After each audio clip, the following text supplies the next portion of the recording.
मदनपुरा का रहने वाला दीनू रोडवेज की बस से उतरकर गांव के बीचों बीच से होता हुआ अपने घर की ओर जा रहा था। दीनू को घर लौटने में काफी देर हो चुकी थी। उसका मोहल्ला एक बड़े पुराने कुएं के चारों ओर फैले 15-20 छोटे छोटे घरों का था। घर क्या, छोटी छोटी सी ही झोपड़ियां थी। पुराने कुएं के बिल्कुल सामने वाला घर दीनू का ही था। रात के कोई 11 बजे थे।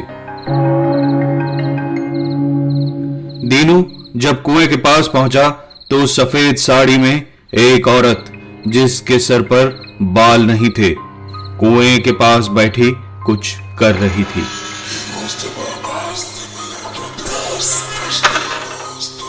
और साथ ही कोई अजीब सा गाना गा रही थी।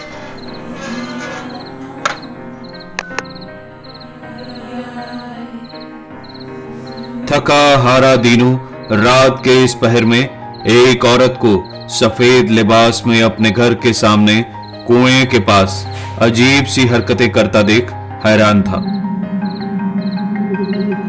देखने में कोई जानी पहचानी तो नहीं, कोई अजनबी ही लग रही थी।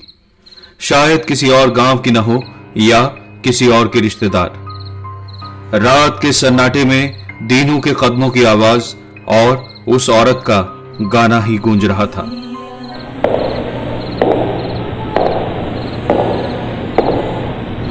खिले चांद की रोशनी में दीनू ने पास जाकर देखा तो वो औरत अपने पैरों को कुएं की मुंडेर पर रगड़ रही थी।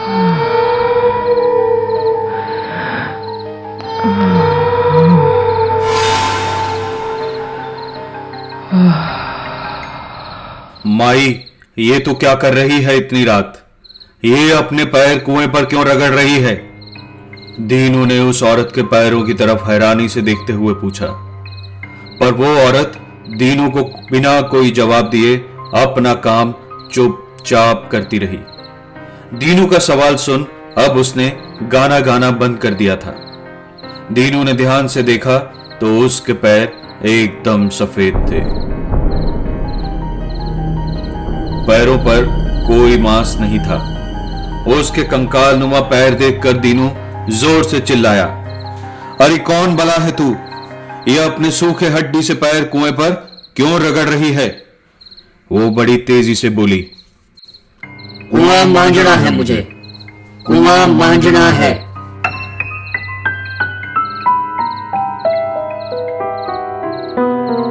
उसी पल वो चीखती हुई अचानक बड़ी तेजी से उछली और बिना हाथों के अपने शरीर से अजीब तरीके से घिसटते हुए कुएं की दीवारों से रेंगती हुई नीचे पानी में उतर गई। अजीब बात यह थी कि उसके दोनों हाथ नहीं थे, फिर भी वो दोनों पैरों के बल रेंगती हुई कुएं में उतरकर गायब हो गई।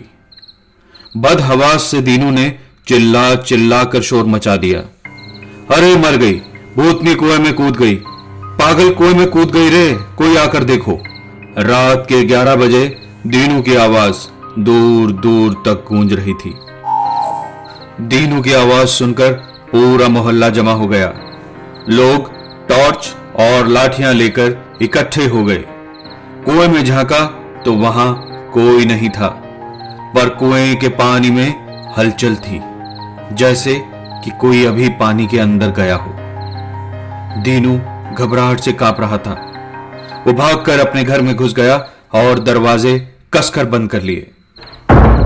सब लोग दीनू को समझाने की कोशिश कर रहे थे, पर दीनू था कि डर से बुरी तरह कांप रहा था।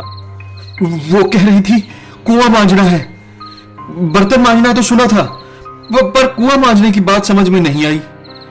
भगवान बचा लो, हमें कोई नई मुसीबत आदि लगती है।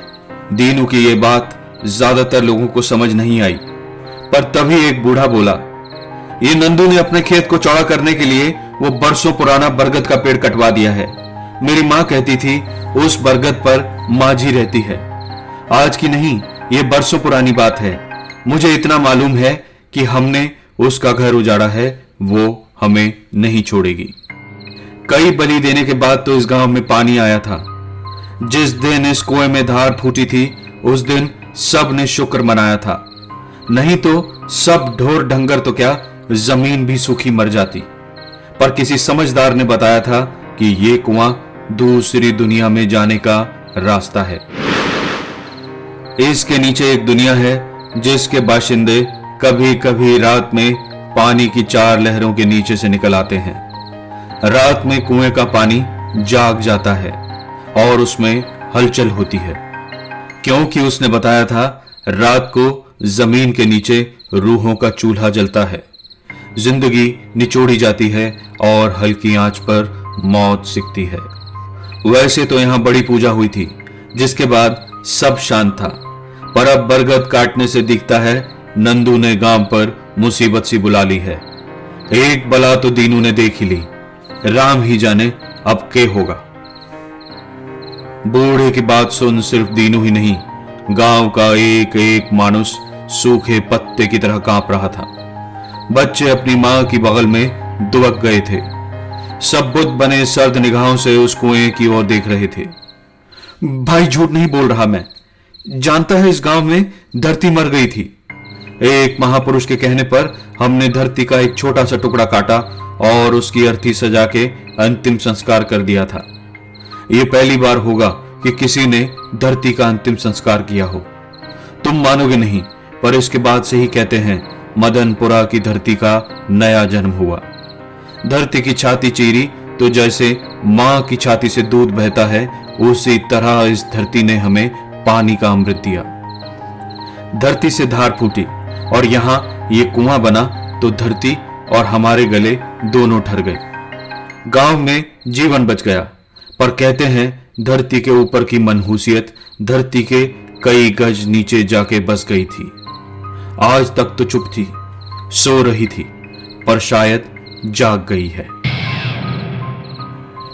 अपने बचपन में माझी की कहानियां सुनी थी। कुछ 12 बरस की उम्र में ही जबरदस्ती इसका बाल विवाह हो गया था। शादी के 2 महीने बाद ही बेचारी का पति खेलते खेलते इसी कुएं में गिरकर मर गया था। अब हमारे समाज में अकेली लड़की या औरत का दुनिया क्या हाल करे, ये तो सब जानते हैं। और दुख की बात यह है कि मर्द तो औरत को खाए ही, पर औरत भी औरत को न छोड़े। बेचारी माझी की सास ने भी इसके साथ इतना बुरा बर्ताव किया कि ये अपना दिमाग खो बैठी। उस जमाने में तो शादी करके माँ बाप भी सोचते थे कि छोरी मर गई हमारे लिए। अब ये बेचारी कहां जाती। इसके पति के मरने के बाद इसे उसके साथ ही सती करने लगे थे, उसके साथ जलाने लगे थे। वहां से किसी तरह ये बच निकली, पर इसका चेहरा, बाल और दोनों हाथ पूरी तरह जल गए थे। ये घर लौटी तो लगभग पागल हो चुकी थी। इसकी सास घर का सारा काम इससे करवाती थी और इसे भूखा रख कुत्ते की तरह पीटती थी। इसने अपने पति के बारे में अपनी सास से पूछा तो वो बोली, कुएं में गया तेरा पति, जाके कुआं मांझ, और अपने पति को ले आ। तब से ऐसे ही रोज ये अपने पैर कुएं पर रगड़ती थी और लोगों से कहती थी कि कुआं मांझ रही हूं।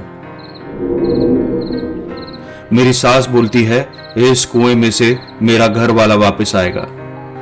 कहते हैं एक दिन उसे ऐसा लगा जैसे कुएं में से इसे इसके घर वाले की आत्मा बुला रही है, और उसे देखते देखते ये कुएं में कूद गई। बेचारी छोटी सी 12 साल की गुड़िया 3 साल नर्क भुगतते भुगतते खुद नर्क में चली गई। पर शरीर डूब जाने के बाद आज भी इसकी आत्मा भटकती है।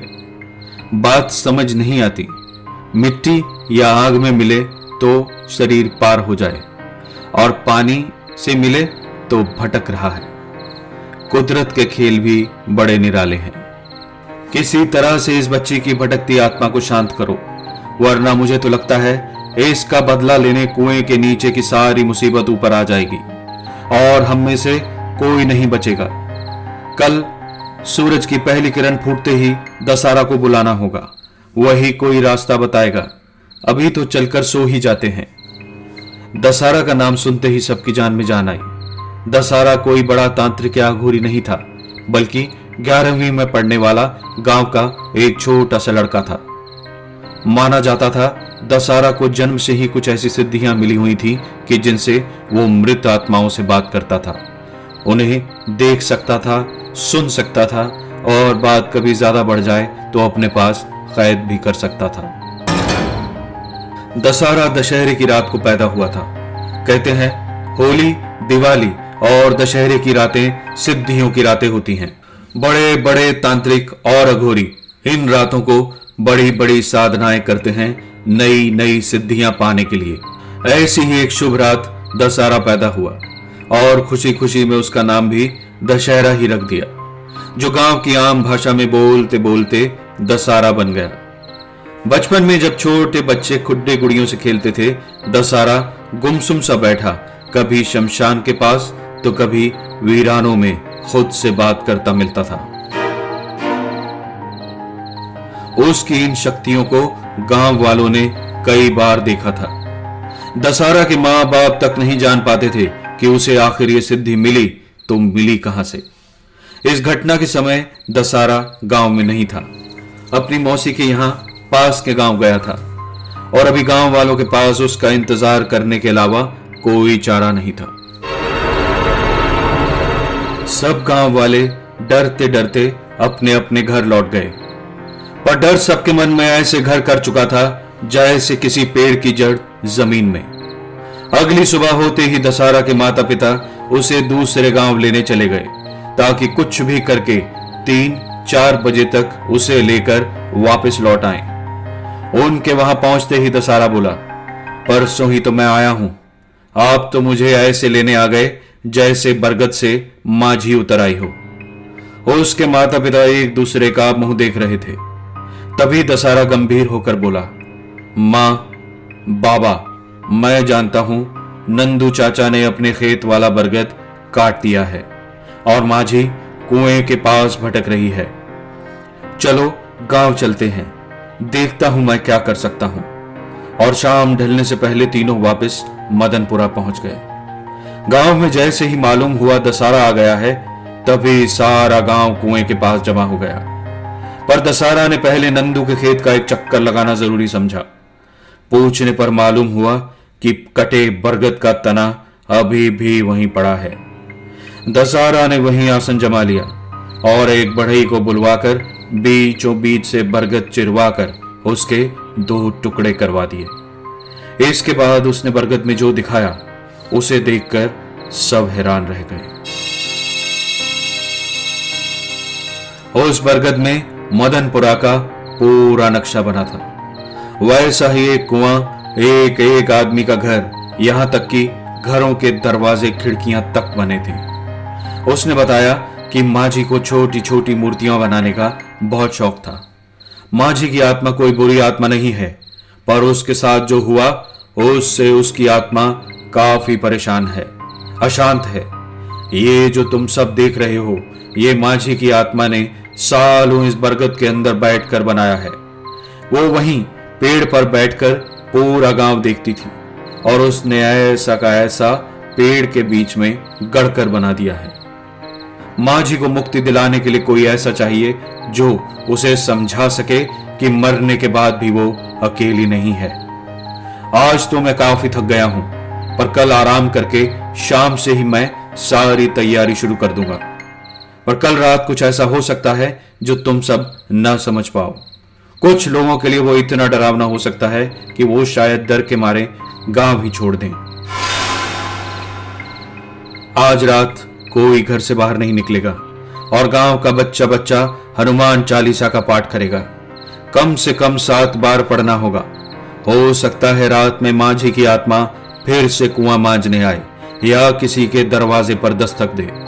पर एक बार जब घर के अंदर जाना तो कुछ भी हो जाए, जब तक सूरज की पहली किरण ना फूटे अपने अपने घरों के दरवाजे मत खोलना। कुछ साधना करके मैंने एक डायन को सिद्ध किया है। माझी से बात करने और उसे काबू करने के लिए एक खतरनाक ताकत चाहिए। आज रात मैं उसी को जगाऊंगा। और एक बात और, अभी इस बरगद के तने को कोई यहां से नहीं हटाएगा।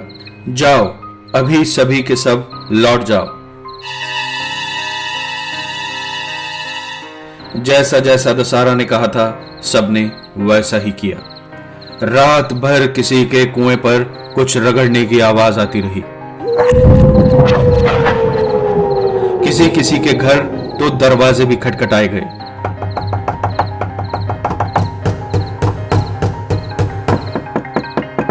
पर जैसा दशहरा ने समझाया था, किसी ने भी दरवाजा नहीं खोला। साबुन दे दे, कुआं मांजना है की आवाजें रात भर लोगों के कानों में पड़ती रहीं, पर किसी ने दरवाजा नहीं खोला। अगली शाम सब ऐसे जमा हो गए जैसे किसी की शादी के लिए जमा हुए हों। बात की बात दूर दूर तक जंगल की आग की तरह फैल गई थी। पास के गांव से भी बिन बुलाए कई मेहमान पहुंच गए थे। दशहरा ने सबको चुपचाप बैठकर फिर से हनुमान चालीसा का पाठ करने को कहा और खुद भी गहरे ध्यान में उतरने के लिए आंखें मूंद ली। शाम ढलने तक इस तांत्रिक साधना का सारा सामान जमा हो चुका था। अंधेरा ढलते ढलते लोगों के चेहरे गंभीर हो चुके थे। कुएं के आसपास का माहौल काफी रहस्यमयी हो चला था। सब लोग बेसब्री से दशहरा की ओर एकटक देख रहे थे। तभी कुछ घुंघरू से बजने की आवाज हुई। लोगों ने देखा तो रात के अंधेरे में ठीक से कुछ दिख नहीं रहा था, पर ऐसा लगा जैसे कोई उनके आसपास चल रही है। काफी देर वो आवाज उनके आसपास चक्कर लगाती रही, पर कोई नजर नहीं आ रहा था। दशहरा ने आंखें खोली और अपनी उंगली मुंह पर रखते हुए सबको चुप रहने का इशारा किया। सब एकदम शांत हो गए। तभी दशहरा ने कुएं के पास बने घरों में से एक घर की छत की ओर उंगली से इशारा किया। सब ने उस ओर देखा तो सबके होश उड़ गए। उन्होंने देखा एक काली सी छाया उस घर की छत पर बैठी सबको देख रही थी। बस उसकी सफेद आंखें और पैरों में पहनी पायल दूर से ही चमक रही थी। इससे पहले कि कोई चीखे, दशहरा ने समझाया, डरो मत, ये हमारी और माझी की मदद को आई है। भले ही ये एक डायन है, पर ये पूरी तरह से मेरे काबू में है। ये इस जन्म से नहीं बल्कि पिछले कई जन्मों से मेरे साथ है। पहले ये एक आम औरत थी, पर कई बरस साधना करके इसके अंदर ऐसे बदलाव आए कि ये खुद समझ नहीं पाई। इसकी आंखें एकदम सफेद हो गईं। इसका जीता जागता शरीर एक गहरी काली छाया में तब्दील हो गया। चाहे उजाला हो या अंधेरा, अगर किसी को किसी औरत की चलती छाया दिखे तो समझ लेना वो रात छाई है। इस पर सूरज की रोशनी का भी कोई असर नहीं पड़ता। जब तक मैं यहां बैठा हूं, तुम्हें इससे डरने की कोई जरूरत नहीं है। दशहरा की बात सुनकर सबकी जान में जान आई, पर तभी सबकी नजर दशहरा से हटकर कुएं की ओर चली गई। कुएं की मुंडेर से उस पर कुछ घिसे जाने की आवाज आ रही थी। साबुन दे दे, कुआं मांजना है। माझी की दर्दनाक आवाज एक बार फिर गूंजी। अब तो सबकी सांस अटक सी गई थी। ऊपर काली रात छाई और नीचे सफेद साड़ी पहने सफेद कंकाल के रूप में अपने हड्डी जैसे पैर कुएं पर रगड़ती माझी। तभी दशहरा ने राजशाही को इशारा किया। वो झट से माझी की रूह पर कूदी और दोनों कहीं गायब हो गईं। अभी किसी में हिलने की हिम्मत नहीं थी। दशहरा ने एक बार फिर आंखें मूंद ली। ना तो कोई वहां से हिला, न ही कुछ बोला। सबकी जुबान पर जैसे ताले पड़ चुके थे। कुछ 20-25 मिनट के बाद एक बार फिर पायल की आवाज हुई। सब ने नजर उठाकर देखा तो सभी घरों की छतों पर एक के बाद एक कदम रखते हुए दशहरा के सामने वाले घर की छत से कूद हवा में तैरते हुए सीधे उसके पास पहुंच गई। ऐसा लगा जैसे उसका काला साया दशहरा के कानों में कुछ कह रहा है। अपनी बात दशहरा को समझा राजशाही पल भर में वहां से गायब हो गई। दशहरा ने बताया कि डायन ने उसे बताया है जिस बरगद पर माझी रहती थी उसकी लकड़ी से एक दूल्हे का पुतला बनाना होगा, जिससे माझी की आत्मा की शादी करवाई जाएगी। माझी की सास की आत्मा को बुलाकर उससे कहकर माझी को कुआं मांजने के काम से हटवाया जाएगा और इस कुएं के ऊपर पानी निकालने की थोड़ी जगह छोड़कर एक मंदिर बनाया जाएगा कि जिससे जमीन के नीचे की मनहूस आत्माएं बाहर न आ पाएं। एक और रात इसी तरह पूरा गांव जमा हुआ और बरगद की लकड़ी से बनाए पुतले से माझी की आत्मा की शादी हुई। उसी पेड़ की लकड़ी से एक छोटी सी डोली बनाई गई और उसी रात दशहरा और रात छाई की मदद से माझी को डोली में बिठा भगवान के पास भेज दिया गया। इसके बाद गांव में एकदम शांति हो गई। अब मदनपुरा के इस गांव में रात को कोई कुआं मांजने नहीं आती, पर आज भी गांव वालों ने कई बार रात छाई की पायल की आवाज रात के सन्नाटों में कई बार सुनी।